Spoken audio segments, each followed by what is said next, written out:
अक्सर कहती हूँ कि मुझे आदिवासी होने पर शर्मिंदा महसूस हो रहा है। जान ही रहे हैं कि अकेली महिला इंसान घाव देखता है, दाव देखता है, वही हाल हुआ उसके साथ। जो उसे झूठे केस में फंसाया गया था तो उसके चलते वो इधर उधर भागी फिर रही थी। नशे की हालत में बलात्कार किया, कुछ गलत चीज़ उसको दे दिया था। कंप्लेन, क्योंकि वो भी थक गई थी समाज से लड़ते लड़ते, क्योंकि टॉर्चर देखता है, टॉर्चर हुआ है और जेल में इसका परवरिश हुआ है। प्रेग्नेंट थी, पता चला तो जेल में परवरिश हुआ है। तो नमस्कार, आप देख रहे हैं द न्यूज पोस्ट। मैं हूं रंजना। मैं इस वक्त राजधानी रांची के हाउसिंग कॉलोनी इलाके में हूं। बता दें कि पिछले 24 घंटे में राजधानी रांची का पॉश इलाका सहजानंद चौक के पास ही सुषमा बड़ाइक, जो कि चर्चित नाम है, पूर्व आईपीएस जो नटराजन थे, उस केस में सुषमा बड़ाइक कोर्ट जा रही थी। उसी दौरान उनके जो बॉडीगार्ड थे वह भी साथ में थे और उन्हें सुबह 9:30 बजे गोली मार दी गई। फिलहाल सुषमा बड़ाइक अस्पताल में है। सुषमा बड़ाइक का पूरा परिजन यहाँ पर है। बता दें कि सुषमा बड़ाइक का बड़ा सुपुत्र, ये छोटा सुपुत्र और ये उनकी बेटी है और ये उनके पिता हुए। बड़ी बहन और ये छोटी बहन, ये पूरा परिवार है सुषमा बड़ाइक का। सुषमा बड़ाइक फिलहाल अस्पताल में जंग लड़ रही हैं। आप लोग के पास क्या है, क्या लगता है, उम्मीद, कंडीशन, थाना, घर, अस्पताल, पूरी कहानी को बताइए। 24 घंटे हो गए, अभी तक पुलिस हाँ, सारे कहानी को हम लोग जिस पर भरोसा करते हैं, यकीन तो है कि प्रशासन कहीं ना कहीं काम कर रही है, लेकिन कभी कभी ऐसा भी महसूस होता है कि 24 घंटा बीत गया, अभी किसी की गिरफ्तारी नहीं हुई। इसकी फुटेज भी तो क्लियर है। हाँ, सारा सीसीटीवी फुटेज क्लियर है, हम लोग भी देखे हैं सारा चीज़, लेकिन इतनी धीमी गति चल रही है रांची में और राजधानी में। जिसके पास ऑलरेडी बॉडीगार्ड है उसके ऊपर दनादन गोलियां चलती है, तो आम जनता का यहाँ क्या होगा? तो यहाँ कहीं ना कहीं लचर व्यवस्था नजर आती है। बॉडीगार्ड बयान दर्ज करवा दिया। हाँ, बॉडीगार्ड को बयान दर्ज कराया है। आप लोग अभी थाना में एफआईआर करा चुके हैं? हाँ, किस पे करवाए हैं, क्या क्या नाम है? वो तो हमारा बड़ा लड़का एफआईआर कराया है ना। सारा डिटेल्स तो उन्हीं के पास है। रात भर अस्पताल में आप? जी हाँ। क्या कुछ बात भी हुई? नहीं, मम्मी तो कुछ बोल नहीं पा रही, बस खाली अगर उनको बात करने मन करता तो मूवमेंट करने लग रही थी, तो नर्स उन्हें मूवमेंट करने से मना कर दी, तो हैंड उन सारा बांध दी थी। हाँ, क्योंकि सारा ऑपरेशन नहीं हुआ अभी तक? नहीं, ऑपरेशन नहीं हुआ। डॉक्टर बोले कि ऑपरेशन करने की ज़रूरत नहीं है अभी, क्योंकि जब कंडीशन अगर लगेगा कि उस गोली को निकालना है तभी ऑपरेशन किया जाएगा। अगर हम अंदाजे अगर उस गोली को निकालेंगे तो पेशेंट की जान भी जा सकते हैं। तो रात भर अस्पताल में क्या क्या मन में बातें उमड़ रही हैं?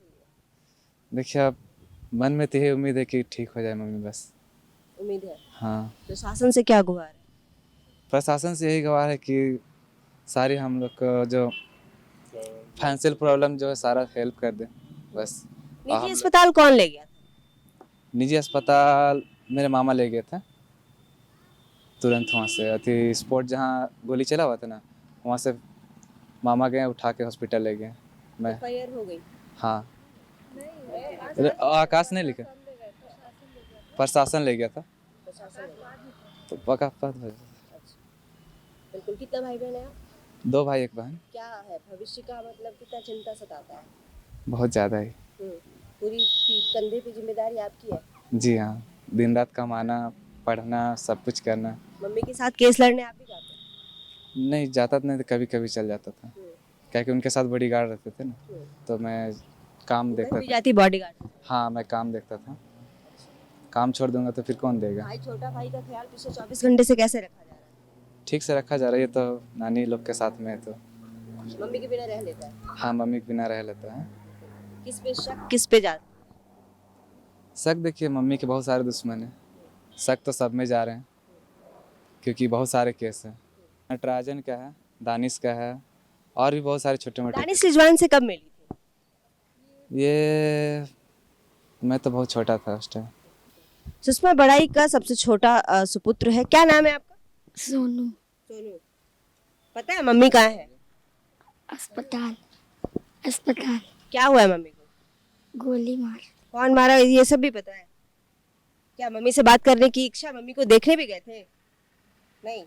क्या लगता है, क्या क्या सुन रहे हैं आप? मिलना है मम्मी से? अभी रह लिए मम्मी के बिना? सुषमा बड़ाई का पूरा परिचय है, हालांकि बता दें ये सबसे छोटा सुपुत्र है सुषमा बड़ाई का। फिलहाल ये अपनी माता के बिना, कोई भी छोटा बच्चा अपनी माँ के बिना, जाहिर सी बात है इंतजार होता है। आप उनकी इकलौती लड़की है, ईशा पढ़ाई करती है किस क्लास में? 9th। पूरी समझदारी होगी कि माता मेरी इतना फाइट करती है, हाँ, क्या करना है आगे? मम्मी का सपोर्ट करना है। आपको मम्मी कब का जानकारी लगी कि मम्मी को गोली लगी है? हमको मतलब हमको बहुत देर के बाद बताया गया कि मम्मी को गोली लगा है। जब हम नानी घर आ गए तब बताया आपको नहीं गया। बताया गया? मेरा एग्ज़ाम था, वो भी छूट गया, एग्ज़ाम नहीं दे पाए हम। 9th क्लास किस स्कूल में पढ़ती है? संतना। तो क्या कुछ लगता है, मम्मी इतना लड़ाई लड़ती है तो अंदर से आगे कुछ सोची है आप, क्या बनना क्या है? मम्मी एडवोकेट हम बनना चाहते हैं, अच्छा, वकील बनना चाहती हैं। हाँ। क्यों ऐसा ख्याल आया कि वकील ही बने? क्योंकि मेरी मम्मी के साथ जो हो रहा है उसको देख के मेरे दिल में ये ख्याल होता है कि जो मतलब मम्मी अकेले फाइट कर रही है, और हम चाहते हैं कि हम बड़ा होकर वकील बन के उन औरतों के लिए लड़े जो अकेले हैं, जिनका कोई सुनवाई नहीं होता है। और हमेशा मेरी मम्मी हमको यही गाइडलाइंस देती है कि हमेशा दूसरों की हेल्प करो, तो इसलिए हम चाहते हैं कि बड़ा होकर एडवोकेट बने। खैर मजबूरियां जो भी करा दे, लेकिन क्या है, आप एफआईआर कराने अब कल से अस्पताल में थी, अस्पताल से अब घर है, आप लोग को क्या काफी चिंताजनक समय है, क्योंकि पिछले 15 साल से आप लोग संघर्ष कर रहे हैं देख और 15 साल बाद फिर इतना बड़ा अगर तनाव कहा जाए तो हुआ। देखिए, खतरा तो अभी पूरे परिवार पे बना हुआ है। अभी तो शुरुआत हुई है। सुरक्षा मिला है ना आप लोग को? सुरक्षा मिला है, मुझे मिला, ये रात में करीबन 11-12 बजे मिला है। मांग की? नहीं, मांग तो नहीं किए हैं, लेकिन स्थिति को देखते हुए प्रशासन खुद ये सुरक्षा बढ़ा दी है। आगे की लड़ाई को किसके किसके नाम पे आपने एफआईआर कराया? और जब एफआईआर लिखी जा रही थी तो मेरे भाई एफआईआर दर्ज कराया, मैं सामने ही थी। एफआईआर पीएस नटराजन और दानिश रिजवान और नाजिर हुसैन और सुनील बादल और नीरज सिन्हा पे, इन लोगों पे मैं शंका जाहिर करती हूँ। और शंका ही नहीं, मुझे यकीन है कि इतने लोगों पे केस चल रहा है तो कोई ना कोई तो हाई प्रोफाइल के लोग हैं जो ये कांड करा रहे हैं, क्योंकि छोटा मोटा आदमी तो ये कर नहीं सकता है, हिम्मत ही नहीं। फुटेज को जब आप देखी, किसी को पहचान रही हैं कि नहीं? नहीं, पहचान में तो कोई नहीं आ रहा है, लेकिन उनका फेस स्पष्ट दिख रहा है। वो पहचान सकेंगी? ये तो कहा नहीं जा सकता है। बात नहीं कर पा रही? अभी तो फिलहाल होश में आई है, वेंटिलेटर से बाहर आ गई है, स्थिति थोड़ा सुधार में है, लेकिन शायद पूछताछ करने पर हो सकता है थोड़ा बहुत कुछ जानकारी दे। ऑपरेशन नहीं हुआ है? नहीं, अभी नहीं हुआ है, भी खतरा टला नहीं है। अब जैसा होता है तो दोबारा उनको लेके जाया जा सकता है वेंटिलेटर में, क्योंकि उनकी हालत अभी गंभीर ही है। अभी नहीं हो पा रही? नहीं, अभी स्टेबल नहीं हो पाई है और ना ही किसी चीज़ का जवाब दे पाएंगी वो, मुझे नहीं लगता है। पुलिस वहाँ ड्यूटी पर है, वहाँ भी ड्यूटी पर क्योंकि एक गोली तो फंसी हुई है ना, अभी तक बाहर नहीं आई है गोली। तो हम लोग कंफर्म नहीं है अभी उनकी हेल्थ को लेकर के कि अभी उनका हेल्थ बेटर है या नहीं है, इस चीज़ के लिए अभी कोई भी कंफर्म नहीं है। हाँ, तो अभी हम लोग उसी चीज़ पे मतलब गंभीर है अभी हालत। तो पूरा सपोर्ट मिल रहा है, लेकिन अभी तक अपराधी जो है वो पकड़ में नहीं आए हैं, क्या कहेंगे? 24 घंटे हो गए। हाँ, प्रशासन अपने तरफ से कोशिश कर रही है उसको पकड़ने का, लेकिन हम लोगों से यही गुहार है कि जितने लोग सस्पेक्ट में हैं उन लोगों को कम से कम हिरासत में लिया जाए, उनको पकड़ा जाए, ताकि हम पूछताछ करने से ही सारी चीज़ें सामने आती है। तो जो सस्पेक्ट में है उन लोगों को ऐसे खुलेआम ना छोड़ा जाए। दानिश रिजवान से कब मिली? दानिश रिजवान से ये पीएस नटराजन का जब केस चल रहा था ना, उसी दरमियान वो प्रेस रिपोर्टर हुआ करता था, और रांची उसको फ़ोन किया था कि मैं तुम्हारा मदद करूंगा, और उसका एक केस चल रहा था जो उसे झूठे केस में फंसाया गया था, तो उसके चलते वो इधर उधर भागी फिर रही थी। उसी दरमियान उसका दानिश रिजवान से मुलाकात हुई थी और वो उसको ले गया था कि मैं तुम्हारा सपोर्ट करूंगा, ऐसा कहकर बताई थी। उसके बाद दानिश रिजवान उसके साथ फिर सहमति जताते हुए, जान ही रहे हैं कि अकेली महिला इंसान घाव देखता है, दाव देखता है, वही हाल हुआ उसके साथ कि जब इसके साथ इतना कुछ हो ही गया है तो हमदर्दी जताते हुए उसके साथ नशे की हालत में बलात्कार किया, कुछ गलत चीज़ उसको दे दिया था, जिसका फ़ायदा उठा, जिसका बच्चा ये है, जिसके लिए अभी फाइट की है कोर्ट में और अभी डीएनए टेस्ट के डिमांड की हुई है। अच्छा, डीएनए टेस्ट। हाँ, उसके बाद मतलब इनके दानिश रिजवान का ये बच्चा हाँ। परवरिश के लिए हाँ। वो फाइट कर रही थी कि कम इस- से कम अपने बच्चे का एजुकेशन अभी पढ़ बातचीत नहीं करता फाइन है। भरा। नहीं, बातचीत नहीं, अभी बेल के लिए वो फाइल किया था तो शायद बेल रिजेक्ट हो गया है। सुनो इधर आना, बेल रिजेक्ट हो गया है ऐसा प्रशासन ने बताया कि हम लोग पता लगाएं कि बेल के लिए डाला था और रिजेक्ट हो गया है। अच्छा, तो मतलब दानिश रिजवान कभी संपर्क में उसके बाद आया ही नहीं? नहीं, कभी नहीं आया संपर्क में, केवल धमकियां मिलता था। जब से ये केस डाली है ना तब से उसको धमकी ही धमकी। कब हुआ है इनका जन्म? इनका जन्म वही आसपास हुआ होगा जब वो 2000 थी, उस जेल में टाइम थी 2011 आसपास में। 2011। हाँ, बच्चे को भी सारी जानकारी मतलब पता चल गया। बच्चे को मालूम है। क्या नाम है आपको? आपको भी क्या क्या कहानियां पता है आपको? बताइए। शायद बोलने की ये पढ़ाई नहीं करते हैं? पढ़ाई और ये थोड़ा सा वीक है, क्योंकि हाँ। इतना टॉर्चर देखता टॉर्चर देखता है, टॉर्चर हुआ है और जेल में इसका परवरिश हुआ है। प्रेग्नेंट थी, पता चला तो जेल में परवरिश हुआ है। तो अब जाने पैदा हुआ? पैदा वहाँ नहीं हुआ लेकिन पेट में तो था। अच्छा। 9 महीने में, जब ये 9 महीने का था जब पेट में, तब दीदी का बेल हुआ था। उसके बाद बाहर निकलने के बाद इसका जन्म हुआ है।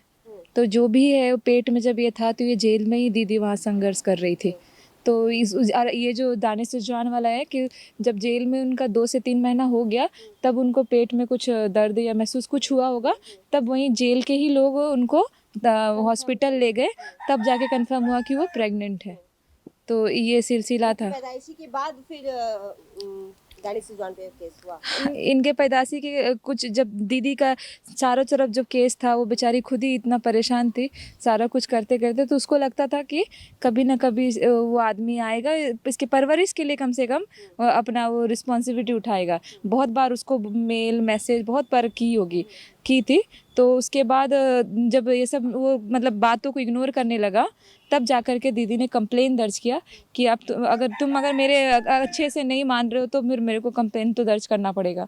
फिर उन्होंने कंप्लेन, क्योंकि वो भी थक गई थी समाज से लड़ते लड़ते, क्योंकि आपको मालूम है समाज 2 तरीके का बात करता है, कोई सपोर्ट करता है तो कोई बिल्कुल भी नहीं सपोर्ट करता। तो ताना सुनते सुनते वो बेचारी थक चुकी थी, लेकिन लास्ट ऑप्शन उसके पास कुछ नहीं था। तो उन्होंने दानिश रिजवान के खिलाफ एफआईआर दर्ज करवाया और डीएनए टेस्ट का ऐलान करी कि आप चाहो तो मेरा मतलब बच्चे का डीएनए टेस्ट कर सकते हो। तो नहीं, अभी तक डीएनए टेस्ट नहीं हुआ, लेकिन वहाँ से फ़ोन आया था कि आपको इस डेट को आना है डीएनए टेस्ट के लिए। और ये कुछ दिन पहले ही जाने की बातें चल रही थी, वो सारा तैयारी करी थी कि पटना जाना है बाबू के डीएनए के लिए, ठीक है। उसके बाद ही मतलब धमकी उमकी आना चालू हो गया। उसके बाद अभी जा कर के अभी यही हो गया।